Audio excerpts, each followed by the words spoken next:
Français Sainte-Meilleray, capable d'emmener des soirées dans l'irréel et pourquoi pas chauffer cette salle, même si on est en semaine et qu'il va falloir réveiller peut-être ce hangar. Le début de match est lancé, c'est le match d'après pour la JDA, le match aussi peut-être de la dernière chance dans la course au play-off pour terminer dans le top 8 face à un CB en mal de victoire, mais qui détient toujours entre ses mains le dernier ticket pour les playoffs. Et déjà on a vu Eric Stevenson en action avec ce premier tir de loin.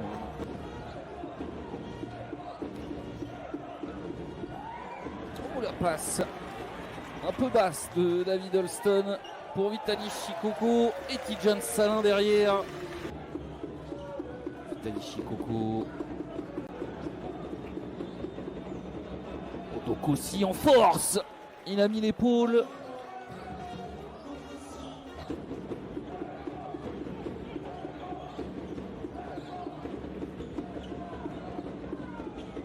Faire là aussi prendre à deux à Matt Caver plutôt que le laisser jouer.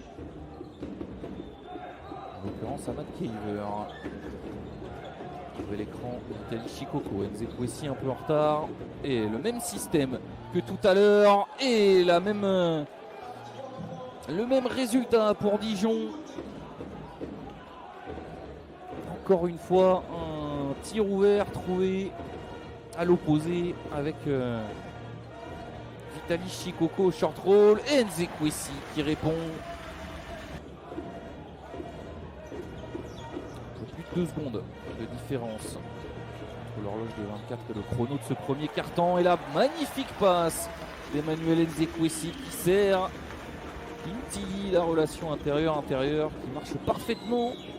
Oh, Kimti, il a failli se faire le genou. Quel tir de David Holston au buzzer du premier quart-temps. Eric Stevenson 5 points. Salin et Nzekwesi sont à 4. Il est court, on attendait Souza et Wojtek Ruban. J'allais presque dire malin, mais qui derrière perce ce ballon à Matt Caver. Et le 2+1 derrière, la faute d'Enzo Gudusina. Et Caver au lancer pour un point bonus, peut-être à venir. David Holston à 3 points. Nzekwesi est loin, il le prend sur la truffe.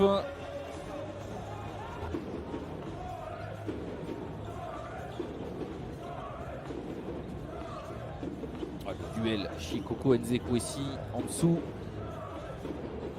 On attendait Souza, la belle pocket pass pour Kimti qui finit les deux mains dans le cercle. Et regardez Dokossi comme il va loin pour aller chercher, gêner TJ Campbell et ce tir un peu casse-croûte de Nick Sacco. Pour la passe de David Holston du côté de l'autre côté. Il avait déjà fait filoche à droite, c'est maintenant à gauche. Bien aidé Gérald Ayayi pour sécuriser ce rebond. La passe lobée du bout du terrain pour Nick Sacco. Les bonnes mains de Nick Sacco pour d'abord garder ce ballon dans les mains et ensuite remonter au cercle. Un peu moins d'énergie dans ce début de match. Pour Cholte de réveiller un peu ce volcan. Allez, Stevenson qui est dans un fauteuil, qui a eu le temps de placer ses appuis et son coude. Joue assez petit avec Enzo Gudusina, Nathan de Souza et Eric Stevenson pour terminer sûrement cette première mi-temps. Cameron Hunt est un chasseur, est un hunter ce soir. Peu facile. Tidjane Salin. Il traînait par là. Eric Stevenson tout heureux de voir ce ballon lui revenir dans les mains. Nzekwesi à l'opposé retrouve Stevenson qui va attaquer la ligne de fond. Pas de réussite. Et Alan Dokossi derrière. Bien servi par Ahmad Caver. Pas beaucoup de tirs ouverts pour Cholet dans cette première mi-temps et dans ce début de deuxième. Oh, le flotteur d'Alan Dokossi. On s'est demandé ce qu'il allait faire. Tout leur réussit au Dijonais ce soir. Tidjane Salin attaque le cercle et la finition main gauche pour celui qui s'est présenté à la prochaine draft NBA. Dijonais, il faut savoir, hein.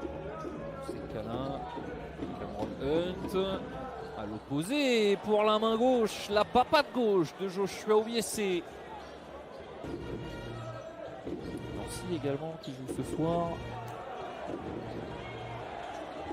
Bref, pas mal de candidats à cette 8e place.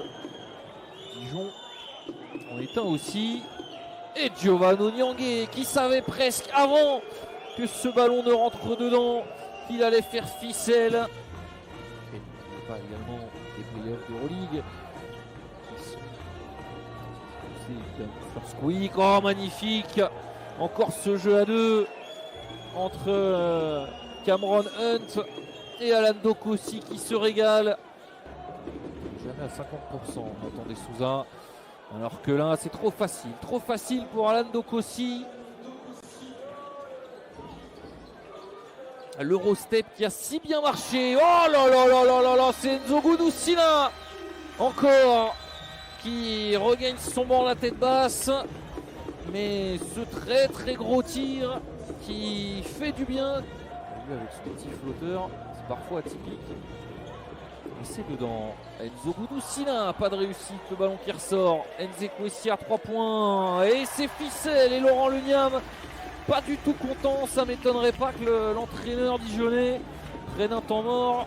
Nzogoudou Sina. Il y a quelque chose à faire, ligne de fond. Ouais, il y a un énorme espace. Nzekwesi qui peut pas en profiter. Le ballon qui ressort jusqu'à TJ Campbell. Il trouve de l'adresse, les Choletais, dans ce début de 4e quart-temps. Et le voilà, le temps mort de Laurent Leniam, obligé d'arrêter le jeu.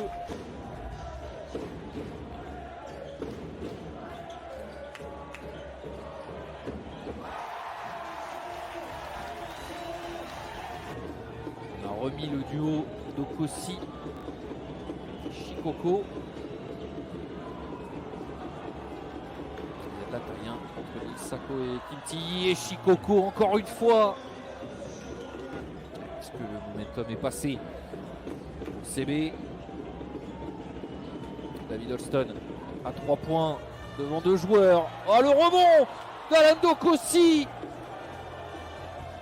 Quel match il nous fait, Alan Dokossi. Et Ilsako derrière avec la faute et le N1.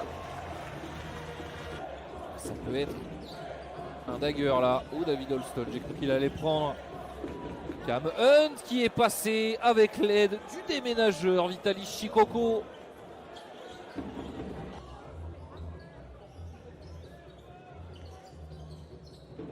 Oh, la belle passe encore David Holston et encore plus belle passe de Vitaly Shikoko pour encore une fois Alan Dokossi.